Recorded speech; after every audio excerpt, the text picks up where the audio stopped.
અહીંયા છે Indroda national park. હવે જોઈએ ટિકિટ બિકિટ શું છે અને કેટલા વાગ્યા સુધીનો ટાઈમ છે. ઓનલાઈન તો બતાવે છે કે 6:30 સુધી ચાલશે. પેલા કંઈક તપાસ કરી લઈએ પછી વધીએ આગળ. ઇન્દ્રોડા પ્રાકૃતિક ઉદ્યાન ગીર ફાઉન્ડેશનનું છે. ઇન્દ્રોડા પાર્કની અંદર અડધો કિલોમીટર જવું પડે એટલું લાગે છે રસ્તો. બધું જંગલ જંગલ જ છે અને આ ગીર ફાઉન્ડેશનનું છે એટલે ગીર જેવું જ હશે જંગલ બધું. ઘણું અંદર છે અને એકદમ ઘટાદાર બધા ઝાડ છે. એકદમ રસ્તો આખો ઢંકાઈ ગયો છે. અંદર આવી જઈએ ને તો અહીંયા છે પાર્કિંગનું બોર્ડ. હવે જોઈએ પાર્કિંગ. ઓહો, ઘણું મોટું પાર્કિંગ છે. ગમે ત્યાં ગાડી પાર્ક કરી દેવાની. તો પછી જોઈએ ક્યાંથી અંદર ગેટ છે. રસ્તો છે ક્યાંક અંદર જવાનો. હા, અહીંયા જ છે. તો પહેલી જ મૂકી દઈએ ગાડી પાર્કિંગમાં. અને આવું કંઈક છે એનું પાર્કિંગ. ઘણું મોટું પાર્કિંગ છે. ટિકિટ બારી છે અહીંયા. જોઈએ કેટલાની ટિકિટ છે. 12 વર્ષના છોકરાના 8 રૂપિયા, 12 વર્ષથી ઉપરના 30 રૂપિયા, વાહનોના 4 વ્હીલના 30 રૂપિયા, બાકીના 15 ને કેમેરાના 200. Zoo and botanical garden. ઉર્જા અને જળવાયુ પરિવર્તન માહિતી કેન્દ્ર.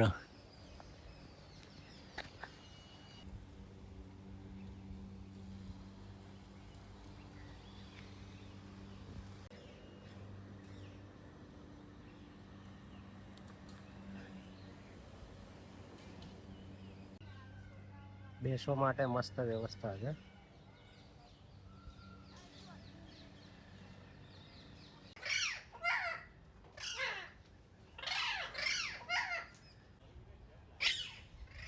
This way.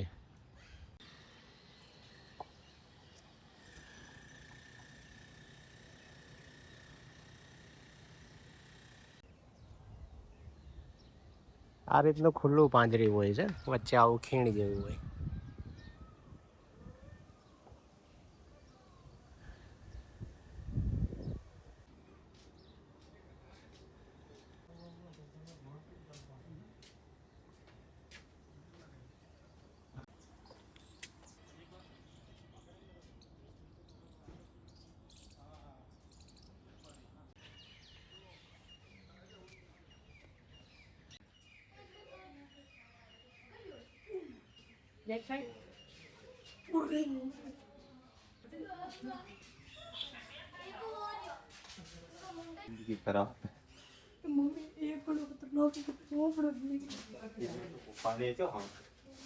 ઇન્દ્રોડા પાર્ક બહુ મોટું છે.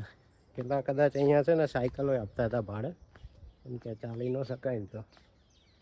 અત્યારે કાંઈ એવું દેખાયું નહીં કે સાયકલો આપતા હોય ભાડે. પણ સારી જગ્યા છે. 30 રૂપિયા ટિકિટ છે અને સાંજે 6:30 બંધ થઈ જાય છે. કોઈ નથી આજે, ખાલી છે બહુ.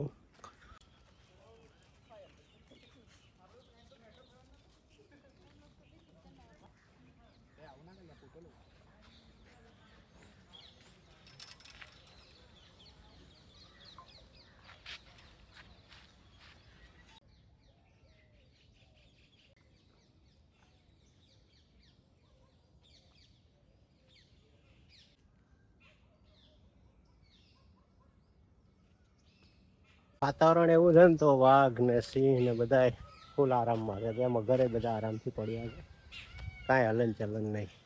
અજગર ને બધું એમને શાંતિથી. અહીંયા જોઈએ શું છે. અહીંયા મગર જ છે બધા. બચ્ચાઓ બહુ છે.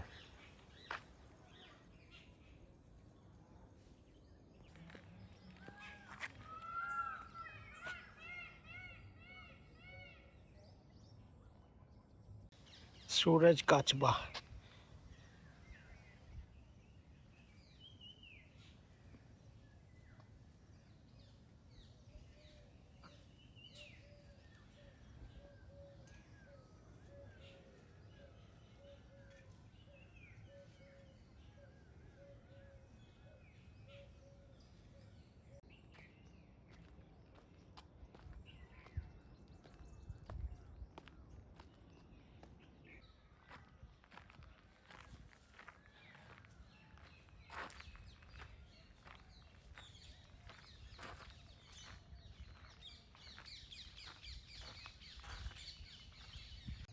ખિંદરોડા પાર્ક છે પણ એવું મસ્ત છે ને જંગલ, આવી રીતે પુલ છે, નદી છે અંદર, વરસાદ આવે તો આમાંથી પાણી પણ આવતું હોય છે. બહુ મોટી જગ્યા છે.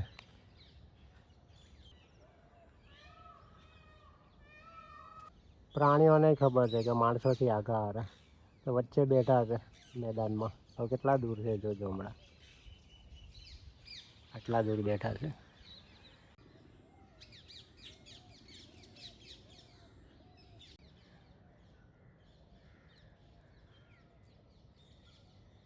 કાળિયાર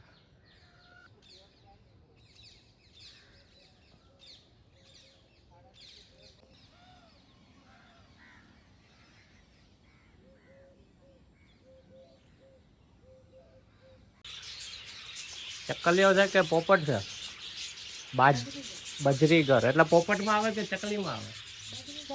પોપટ અલગ, પેલા પેકેજ.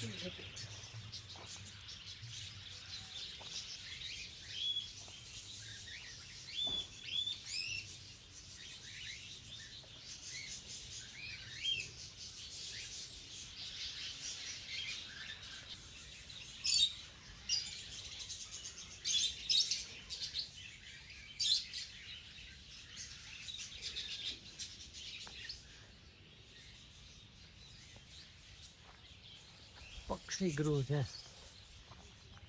હવે એક સફેદ મોર છે અહીંયા, એ જોતા જઈએ. વરસાદ આવતો હોય છે ને ત્યારે આ પુલ ઉપરથી પાણી જતું હોય ત્યારે કેવું લાગતું હોય છે, એકદમ ગિરનારની યાદ આવી જાય. કે હમણાં વાઘ સિંહ પાણી પીવા આવશે. વાઘ તો નહીં આવે પણ સિંહ પાણી પીવા આવે એવું લાગે.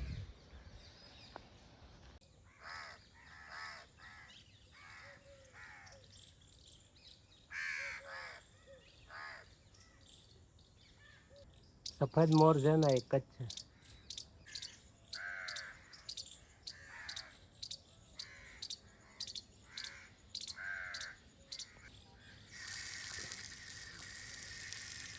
ઇન્દ્રોલા પાડ કેટલું મોટું છે ને કે લોકો મને રસ્તામાં પૂછે છે, ઓર પૂછે આગે, ઓર પૂછે આગે. હજી 1.5 કિલોમીટર 1 કિલોમીટર આખો રાઉન્ડ મારશો ને તો બધા પશુ પંખીઓના પિંજરા છે અલગ અલગ, એ બધા જોવા મળશે. એટલે હજી તો એન્ટ્રીમાં જ લોકો થાકી જાય છે. પણ છે બી હકીકતમાં એટલું મોટું કે નાના છોકરા હોય ને તો તેડવા પડે, એ તો થાકી જાય.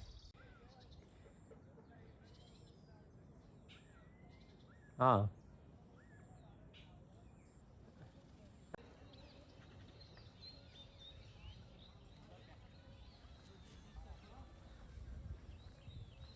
આ છે ને ગીર ફાઉન્ડેશનની જગ્યા છે. એટલે અહીંયા છે ને હાથી ને એવું બધું નથી, જેમ કે રીંછ હોય, હાથી હોય, કાંકરિયામાં જેવા પ્રાણીઓ છે એવા.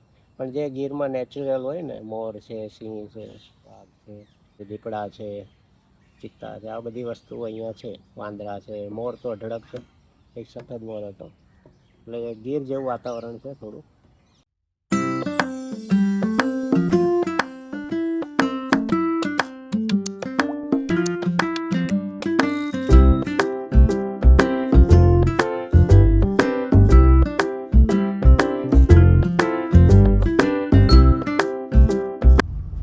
ગેટ ઉપરથી તો ચાલતા ચાલતા ના આવી શકાય, બહુ અંદર છે. 1.5 કિલોમીટર જેવું અંદર છે. પછી પાર્કિંગ આવે ને પછી પાછું અંદર એટલું બધું ફરવાનું, એટલે ગાડી લઈને જ જવું પડે. ઘણા લોકો ગેટ ઉપર ઉતારી દે છે, ટેક્સીઓવાળા, રિક્ષાવાળા. પણ પછી ત્યાંથી ત્યાં ટિકિટ બારી સુધી ચાલીને જવામાં જ દમ નીકળી જાય.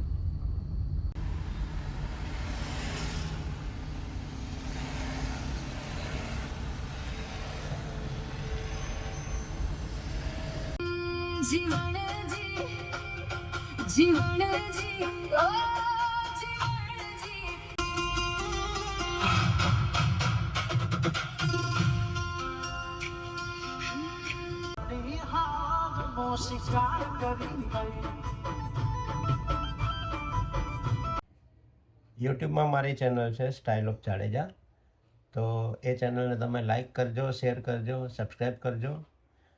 તમારા બધાનો ખૂબ જ સપોર્ટ છે, પણ હજી જેટલી સ્પીડમાં જોઈએ સબસ્ક્રાઈબરને લાઈક એ નથી મળી રહ્યા. હું દરરોજ વિડીયો બનાવું છું, દરરોજ વિડીયો મારો અપલોડ કરું છું. તો તમારા બધા સપોર્ટની જરૂર છે. અને જે લોકોએ સબસ્ક્રાઈબ નથી કર્યું એ લોકો જલ્દીથી સબસ્ક્રાઈબ કરી દે. તો રોજ નવા વિડીયો સાથે આપણે મળીશું.